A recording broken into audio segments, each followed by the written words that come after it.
Hello, नमस्कार। कैसे हैं आप लोग? आइए आज जो 12th की मैथ्स में हम इंटीग्रेशन पढ़ा रहे थे उसमें डेफिनेट इंटीग्रल पढ़ाना शुरू करते हैं। डेफिनेट इंटीग्रल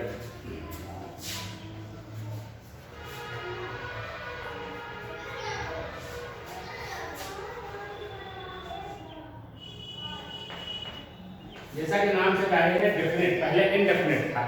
डेफिनेट मतलब इसमें लिमिट लगी होती है और उसकी बाउंड्री तय होती है कि कहाँ से कहाँ तक। सपोज करिए कि मान लेते हैं कि एल लेंथ के पूरी एल लेंथ के रॉड है और इसमें यहाँ पर ये मिड पॉइंट है जीरो से नेगेटिव आते हैं की तरफ डिस्टेंस मान लेते हैं माइनस एल कही जाएगी और यहाँ से प्लस है, यानी इसकी पूरी लंबाई 2l की है। अब इस में अगर हम इसी से कुछ दूरी पर मान लेते हैं इस डिस्टेंस पर एक कोई स्ट्रिप का जिसका मास m है, इसका मोमेंट ऑफ इनर्शिया हमें निकाला। Moment of inertia is equal to mx² upon 2 है कुछ भी। तो एक स्ट्रिप जिसकी लेंथ dx थी, dx लेंथ की हमने जब मोमेंट ऑफ इनर्शिया निकाला mx² अपॉन 2, तो होल बॉडी का मोमेंट ऑफ इनर्शिया क्या होगा? होल बॉडी का इनर्शिया निकालने के लिए हमें ऐसे ऐसे ढेर सारे स्टेप्स को ऐड करना होगा। ऐड करना ही मतलब इंटीग्रेट करना, यानी कि ऐड कर देना, मिला देना। जैसे कहा जाता है we will unite the world, we will integrate the world. Unite कर देना, एक कर देना, इंटीग्रेट। इंटीग्रेट मतलब मिला हुआ, पूरा समूचा, पूरा पार्ट। तो इसको इंटीग्रेट कर देंगे, कहां से कहां तक लिमिट लगा देंगे। अगर हम यहाँ से 0 से l तक का कर देंगे तो इतना ही माना जाएगा, और पूरी लंबाई का करना है तो -l से +l, और यहाँ पर जो mx² 2 और dx लेंथ के लिए है dx। यह डेफिनेट इंटीग्रल कहलाता है। यह डेफिनेट इंटीग्रल कहलाता है जिसमें से लिमिट या बाउंड्री फिक्स होती है, तय होती है, और इसकी एक कांस्टेंट वैल्यू होती है। इसकी एक कांस्टेंट वैल्यू होगी, यानी कि इसमें +c लगाने की जरूरत नहीं होगी, क्योंकि कांस्टेंट वैल्यू होगी, उतने लिमिट के होंगे। इसमें एक जो इनडेफिनेट कांस्टेंट जोड़ा जाता था, वो कुछ भी वैल्यू ले सकता था, आर्बिट्री कांस्टेंट होता था, उसको लगाने की जरूरत नहीं पड़ेगी। तो डेफिनेट इंटीग्रल में सपोज करिए ये हमने इसका ओवरव्यू बताया कि इंटीग्रल का मायने क्या है, डेफिनेट इंटीग्रल होता क्या है। जब इसके सिर्फ कॉन्सेप्ट को समझ गए, क्वेश्चन को लगाना कैसे है ये देखिए। सपोज करिए कि इंटीग्रेशन को f(dx) दिया हुआ है। इस f(dx) का निकाल के कैपिटल F कोई x का फंक्शन है, x में ही आ गया है, कोई इंटीग्रेशन f(x) आता है इसका। अब अगर हम इसी को इंटीग्रेट करते हैं लिमिट a से b के बीच में f(dx), यानी इस फंक्शन का लिमिट a से b के बीच में इंटीग्रेट करना है। कोई a से b के बीच बाउंड्री तय है, उतने के बीच में इसको जोड़ देना एक पार्ट का। इसको ऐसा भी मान सकते हैं कि लेंथ है, इतनी छोटी सी ब्रेथ है, लेंथ इनटू ब्रेथ। एरिया के लिए भी ये फार्मूला यूज होता है। आगे जब हम एप्लीकेशंस ऑफ डेफिनेट इंटीग्रल पढ़ेंगे तो ये सब ही करेंगे। तो इसको ऊपर वाले को कहते हैं अपर लिमिट, अपर लिमिट, और नीचे वाले को लोअर लिमिट। जैसा कि हम -l से +l में पढ़े, तो इज इक्वल टू इसका इंटीग्रल निकल के आया है क्या, f(x). अब इस f(x) के लिए इसका इंटीग्रल निकल आया है f(x), लेकिन इसकी लिमिट ये a से b हम स्क्वायर ब्रैकेट लगा करके ऐसा लिखेंगे, और एक बार x पर हम अपर लिमिट पुट करेंगे, यानी fa होगी माइनस, सॉरी पहले b है ना, अपर लिमिट b है, फिर a वाली छोटी है fa लिखेंगे, और आगे कांस्टेंट नहीं जोड़ेंगे। तो ये इसका तरीका है, ये इसका तरीका है। सपोज करिए कि x dx लिखा हुआ है और लिमिट 1 से यो कहिए 2 से 3, 2 से 3, तो इसको x का इंटीग्रेशन कितना होता है, x² 2। x का इंटीग्रेशन हमने जैसे इसका fx लिख दिया, और अब स्क्वायर ब्रैकेट लगा के इसकी लिमिट लोअर लिमिट टू, नीचे की लिमिट लोअर लिमिट, ऊपर की अपर लिमिट। ये सब कोई जरूरी नहीं है कि अपर लिमिट बड़ी होनी चाहिए, लोअर लिमिट छोटी। कहाँ से कहाँ के लिए करते हैं सिर्फ इस पर डिपेंड करता है। फिर 2 से 3। अब यहाँ पर एक बार हम पुट करेंगे x के जगह 3, तो यहाँ पर हो जाएगा 3 square upon 2, 3 square upon 2 minus लगाते हैं। अब सभी माइनस लगा करके छोटी लिमिट करते हैं लोअर लिमिट।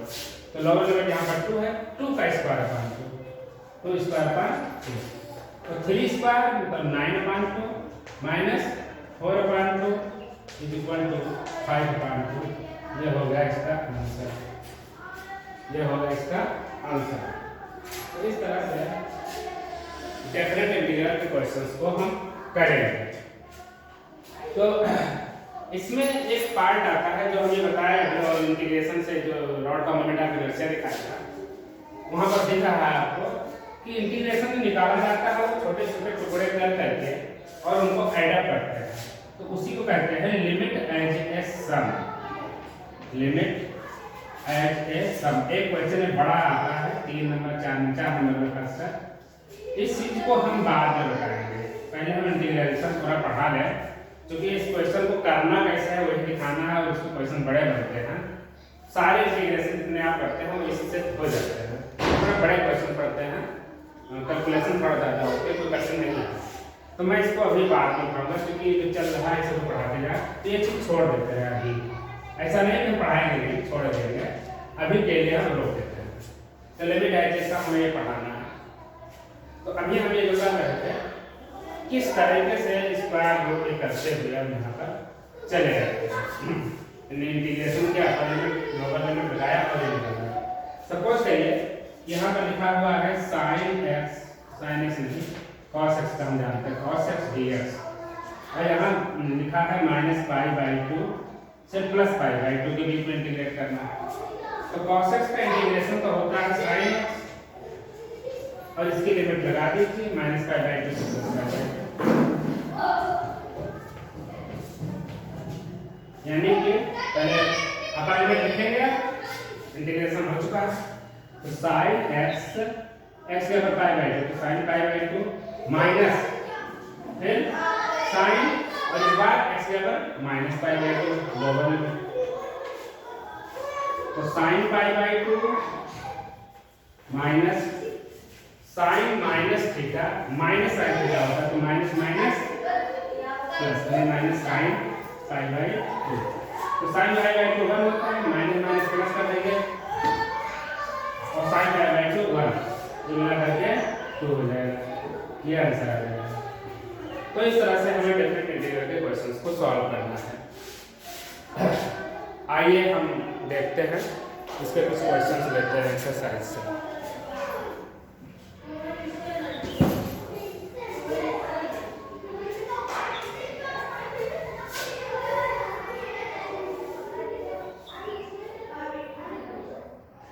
क्वेश्चन है हमारे पास एक्सरसाइज 7.9, एक्सरसाइज 7.9 में इसको मिटा देता हूँ।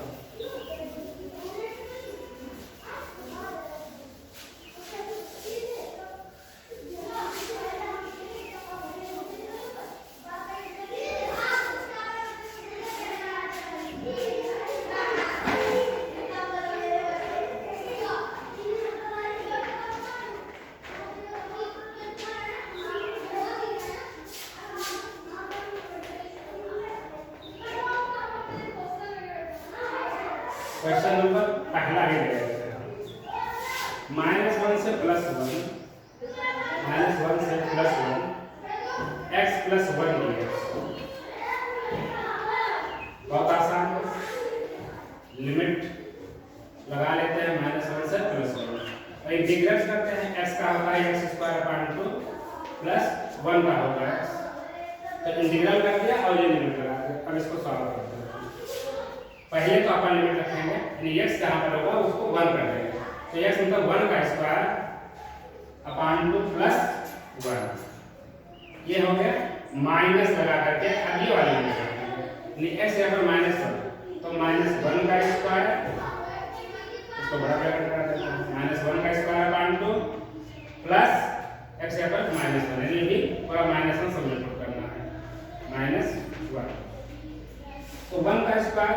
1/2 प्लस 1 होगा ये, माइनस ये -1 का स्क्वायर है भी 1/2 और ये -1 हो जाएगा। तो ये तो 3/2 होता है, माइनस हाफ -1 माइनस हाफ होगा ये, तो प्लस हाफ कर देंगे। 3/2 प्लस हाफ यानी 4/2 2 होगा।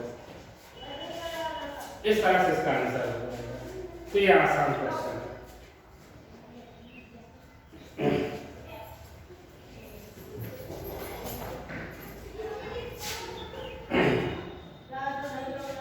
अब जैसे कोई एक क्वेश्चन है 21, क्वेश्चन नंबर 21, इंटीग्रेशन कर लेना। इंटीग्रेशन करने के बाद लिमिट लगाना है। इंटीग्रेशन का जैसे करते चले आ रहे हैं उसी तरह करना है। Integration of 1 to √3 dx upon 1 plus x square is equal to 1 upon 1 plus x square है, tan इनवर्स x का डिफरेंशियल लिखा है, यानी इसका इंटीग्रेशन tan इनवर्स x हो।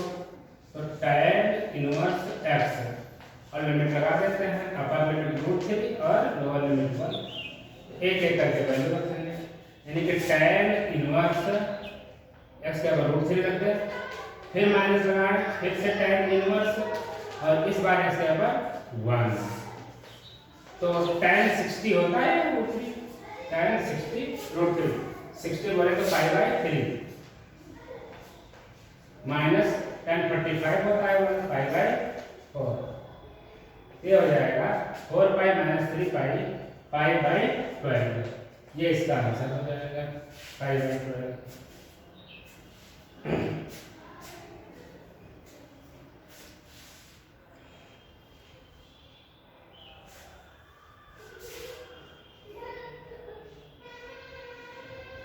क्वेश्चन नंबर 17 देख लीजिए।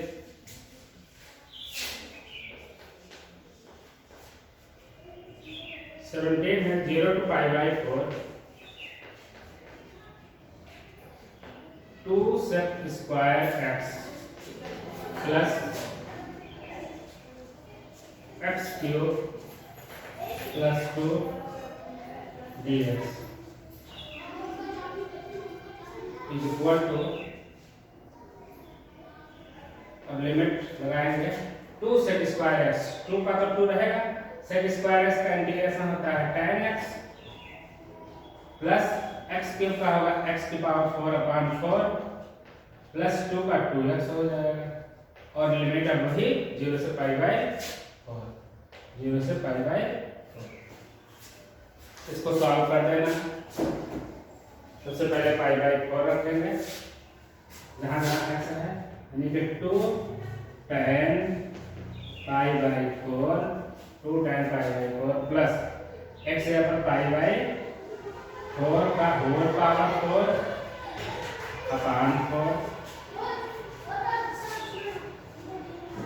प्लस 2x के ऊपर π/4,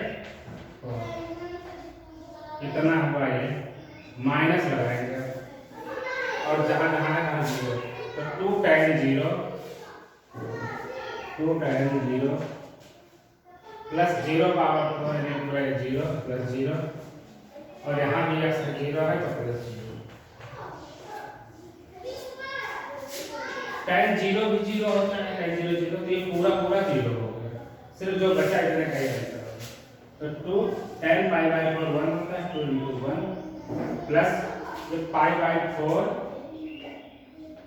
अपान 4 की पावर 4 हो जाए 4 की power 5 plus 2 to the power π/2, ये आंसर होगा। इसमें c नहीं जोड़ना है, ध्यान में है, क्योंकि डेफिनेट फिक्स है, कांस्टेंट है, उसके और ये नहीं कि अभी c और कुछ भी हो सकता है, कुछ भी वैल्यू आ सकती है, अब और कुछ वैल्यू नहीं आ सकती है। तो इस तरह से ये क्वेश्चन बहुत आराम से हो गया।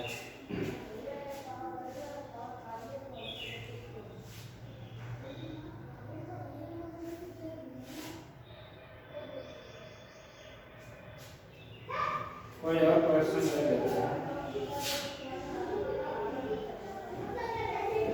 क्वेश्चन नंबर 16 देख लीजिए। क्वेश्चन नंबर 16,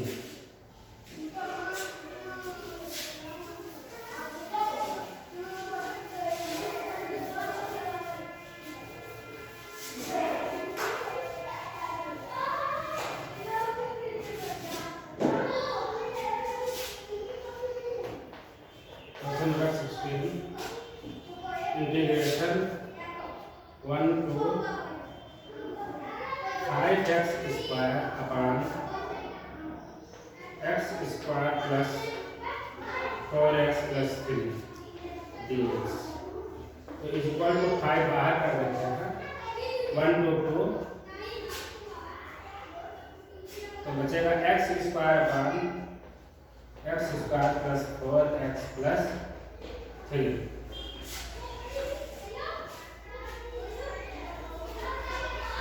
अब अगर ये एक्स स्क्वायर लिखा है, हम इसको चाहें तो प्लस 4x प्लस 3 लिख दें, और यही तरह जो 4x प्लस 3 बढ़ाया है उसी को हम माइनस कर दें।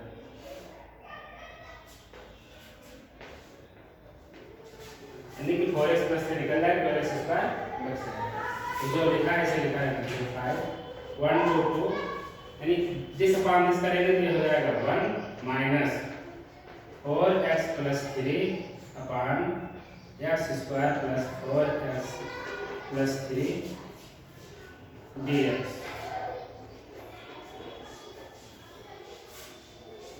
तो ये टूट भी जाएगा इसी तरह से, इक्वल टू 5 1 2 1 dx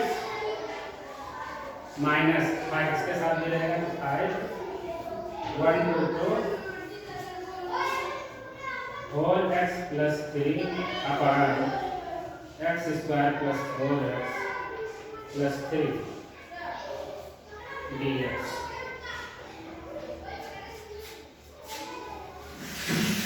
तो यहाँ पर तो 5 और 1 का x होता है, x का लिमिट लगा दिया 1 to 2 माइनस 5। इस वाले में अगर हम देखें तो इसका डिफरेंशियल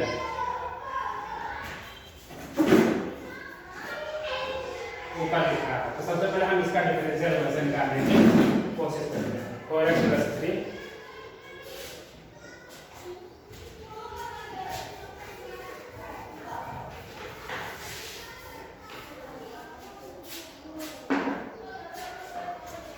हमको integration of 4x plus 3 upon x square plus 4x plus 3 dx है। तो हम 4x प्लस 3 को मान लें 4x plus 3 equal to a times of d by dx of x square plus 4x plus 3 plus b, यानी कि 4x plus 3 is equal to a, इसका differential रहेगा 2x प्लस 4 प्लस b।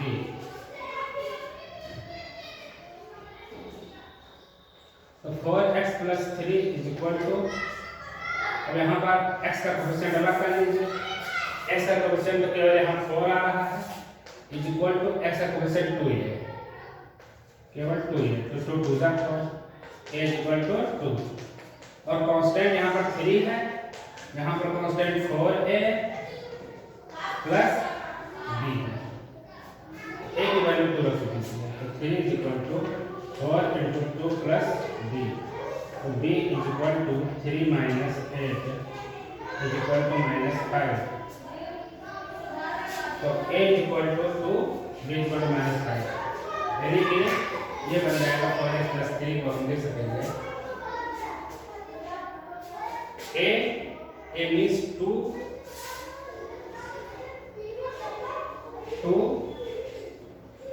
और 2x plus 4 plus b means minus 5, 2 4 8 minus 5 3 आ रहा होगा upon x square plus 4x plus 3, यहाँ पर है dx, यानी कि 2 यहाँ कर दें 2x plus 4 upon x square plus 4x plus 3 dx minus 5 upon x square plus 4x plus 3 dx, ये तो इक्वल टू 2, इसको t मानेंगे, ऊपर डिफरेंशियल इसीलिए बनाया था, इसका डिफरेंशियल ऊपर लिखेगा 2x प्लस 4, यानी log x स्क्वायर प्लस 4 है, तो log x square plus 4x plus 3 होगा माइनस 5 टाइम्स और ये हो जाएगा 1 x प्लस 1 x प्लस 3 इसके दो फैक्टर होगा x प्लस 1 x प्लस 3 इसका फैक्टर होगा 1 पान x प्लस 1 x प्लस 3 इसको तोड़ते हैं ना तो 1 पान x प्लस 1 और 1 पान x प्लस 3 1 लाना है तो हम माइनस कर देते हैं तो x plus 3 minus x minus 1 दो बचेगा तो अपान 1 अपान 2 कर देंगे सॉरी ऐसे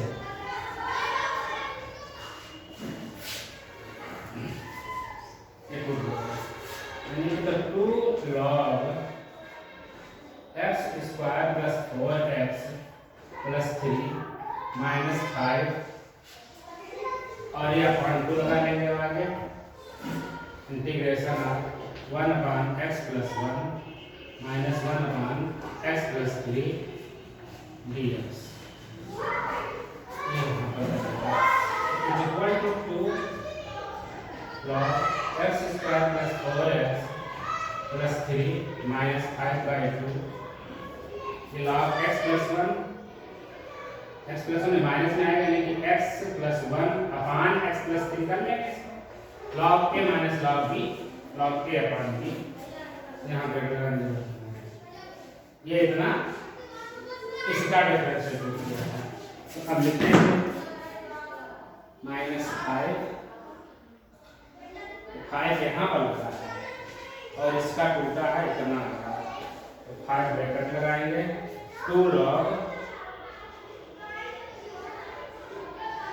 x square plus 4x plus 3 minus 5 by 2 log x plus 1 x plus 3 तो इसका जो ब्रैकेट है इस पर लिमिट अपनी 1 से 2 लगा लेते हैं 1 से 2 और अब सॉल्व करते हैं तो ये तो आएगा 5 यहाँ पर 2 माइनस 1 हो जाएगा 2 minus 1 upper limit 2 minus 1 x ये सिंगल है जो है वही पड़ेगा ठीक है माइनस ये 5 रहने देते हैं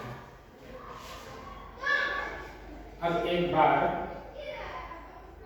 यहाँ पर जहाँ x है वहाँ 2 रखते हैं तो 2 log 2 रखते हैं ना तो 2 जा 4 और 4 2 जा 8 12 हो जाएगा 12 3 15 2 log 15 माइनस 5 बाई 2 log इसमें 2 रखते हैं तो 3 अपान 3 to 5 अब माइनस लगाएंगे लोअर लिमिट के लिए इतने तो माइनस ब्रैकेट लगा देंगे 2 log 1 रखेंगे तो 1 और 1 5 और 3 8 2 log 8 माइनस 5 बाई 2 log 1 रखेंगे तो 2 अपान 4 डिवाइड अपान 2 ये बंद कर देंगे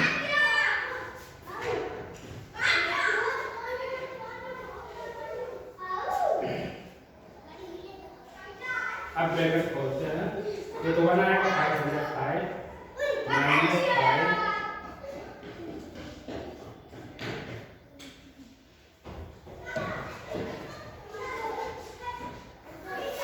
तो 2 log 15 और यहाँ माइनस 2 log 8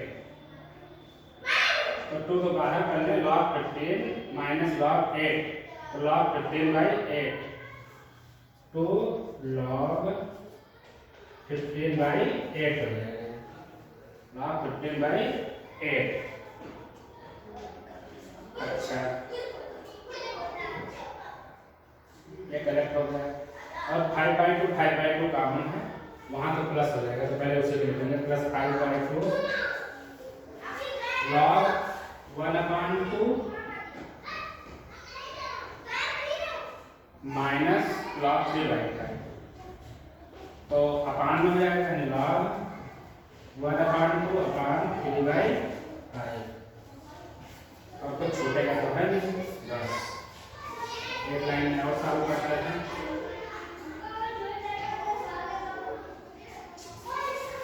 फाइव माइनस 5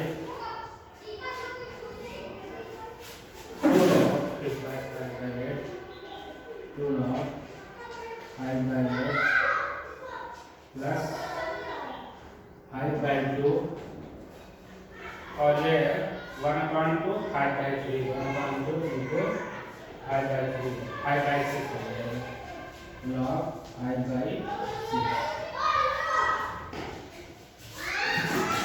इसको भी एक में कर सकते हैं, यहाँ पर लाइन स्क्वायर कर दें, यहाँ पर 5/2 यहाँ और कर सकते हैं और यहाँ पर छोड़ दे सकते हैं। देखता हूँ आंसर किस मॉडल में आता है। आंसर का मॉडल क्या है ये देखना होगा।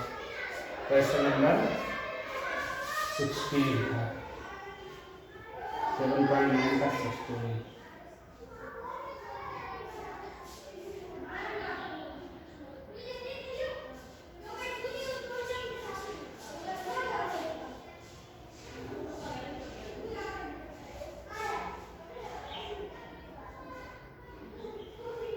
फाइव माइनस 5/2 बिल्कुल सही है। 9 log 5/4 वो आ जाएगा माइनस log 3/2। कहीं माइनस प्लस का आंसर नहीं आया था तो ये हो जाएगा इस तरह से, क्योंकि ये जो हाफ है ये log 1 माइनस log 2 कर लेते हैं तो इसलिए माइनस वाला प्लस हो जाता है। यहाँ पर आंसर आपका आ गया। अब हम इतना लिख करके छोड़ दे रहे हैं, आंसर बिल्कुल सही आ जाएगा। तो इस तरह से डेफिनेट इंटीग्रल के क्वेश्चन इसमें हो जाएंगे। अब नेक्स्ट वीडियो में हम सब्स्टिट्यूशन से इंटीग्रल कैसे करते हैं उसको सिखाएंगे। बहुत ही इम्पोर्टेंट, बहुत काम करेगा वो, बहुत इसमें ज़रूरी होगी। तो हम इंटीग्रेशन बताएंगे बाय सब्स्टिट्यूशन। तो आज के लिए बस इतना ही, फिर मिलेंगे नेक्स्ट वीडियो में। तब तक के लिए नमस्कार, जय हिंद।